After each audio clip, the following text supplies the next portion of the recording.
ನೋಡಿ, ಈಗ ನಿನ್ನೆ ಏನು ಅಕಾಲಿಕ ಮಳೆ ಬಂತಲ್ಲ ಬೆಂಗಳೂರಲ್ಲಿ, ಅದರಲ್ಲಿ ಪಾಪ ನಮ್ಮ ಒಂದು 7 ಜನ ಶಿವಾಜಿನಗರದಲ್ಲಿ ಬೋರಿಂಗ್ ಹಾಸ್ಪಿಟಲ್ ಗೋಡೆ ಮತ್ತು ಒಬ್ರು ನಮ್ಮ ಕ್ಷೇತ್ರದಲ್ಲಿ ಒಬ್ಬ ಹುಡುಗ 17 ಇಯರ್ಸ್ ಒಬ್ಬ ಗಂಡು ಹುಡುಗ ಹೋಗ್ಬೇಕಾದ್ರೆ ಎಲೆಕ್ಟ್ರಿಕ್ ಲೈಟ್ ಕೆಳಗಡೆ ಬಿದ್ದು ಅದು ಶಾಕ್ ಆಗಿ ಕರೆಂಟ್ ಅಲ್ಲಿ ಸತ್ತೋದ್ರು. ಅವರೊಬ್ರು ನಮ್ಮ ಕ್ಷೇತ್ರದಲ್ಲಿ ಇದ್ದಾರೆ. ಮತ್ತು ಗೋಡೆ ಬಿಟ್ಟ ಇಬ್ಬರನ್ನೂ ಸಹ ಇವತ್ತು ಭೇಟಿ ಮಾಡಿ ಅವ್ರಿಗೂ ಸಹ ನಾವು ನಮ್ಮ ಕ್ಷೇತ್ರದ ಜನ ಎಲ್ಲ ಸ್ವಲ್ಪ ಪರಿಹಾರ ಕೊಟ್ಟು ಬಂದಿದ್ದೀವಿ.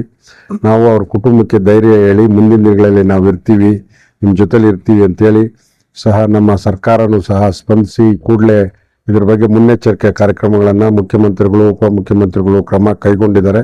ನಾವು ಅಧಿಕಾರಿಗಳಿಗೆ ಎಲ್ಲ ಈಗಾಗಲೇ ಡೈರೆಕ್ಷನ್ ಕೊಟ್ಟಿದ್ದೀವಿ.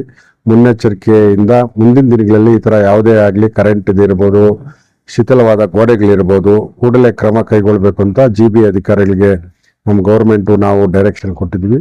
ಮುಂದೆ ಈ ತರ ಆಗದಂಗೆ ನೋಡ್ಕೊಂಡು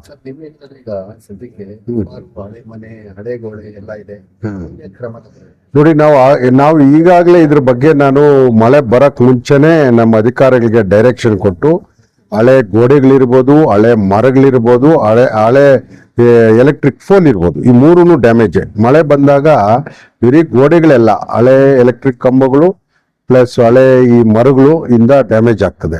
ಈ 3 ಬಗ್ಗೆನೂ ಸಹ ನಾನು ಈಗಾಗಲೇ ಅಧಿಕಾರಿಗಳನ್ನ ಕರೆದು ಸಭೆ ಮಾಡಿ ಅದ್ರ ಬಗ್ಗೆ ಮುನ್ನೆಚ್ಚರಿಕೆ ಕ್ರಮ ಕೈಗೊಂಡಿದ್ದೀವಿ. ಈಗಲೂ ಸಹ ಸಮರೋಪಾದಿಯಲ್ಲಿ ಇದ್ರ ಬಗ್ಗೆ ಕ್ರಮ ನಮ್ಮ GB ಅಧಿಕಾರಿಗಳು ಕೈಗೊಳ್ತಾ ಇದ್ದಾರೆ. ಇವತ್ತು ಏನು ವಿಕ್ಟಿಮ್ ಇಬ್ರು ಸತ್ತೋಗಿದ್ರಲ್ಲ, ನನ್ನ ಕ್ಷೇತ್ರದಲ್ಲಿ ಇಬ್ರು ಹೋಗಿದ್ದಾರೆ, ಅವರಿಬ್ರು ಮನೆಯೂ ವಿಸಿಟ್ ಮಾಡಿ. ಗೌರ್ಮೆಂಟ್ ನಮ್ಮ ಸರ್ಕಾರ 5 ಲಕ್ಷ ಕೊಟ್ಟಿದೆ, ನಾವು ಅಮೌಂಟ್ ಕೊಟ್ಟಿದ್ದೀವಿ, ನಮ್ಮಿಂದನೂ ಕೊಟ್ಟಿದ್ದೀವಿ. ನಮ್ಮ ಶಿವಾಜಿನಗರದ ಶಾಸಕರಾದ ರಿಜ್ವಾನ್ ಭಾಯ್ ಅವರು ಸಹ ಸಹಾಯ ಮಾಡಿದ್ದಾರೆ.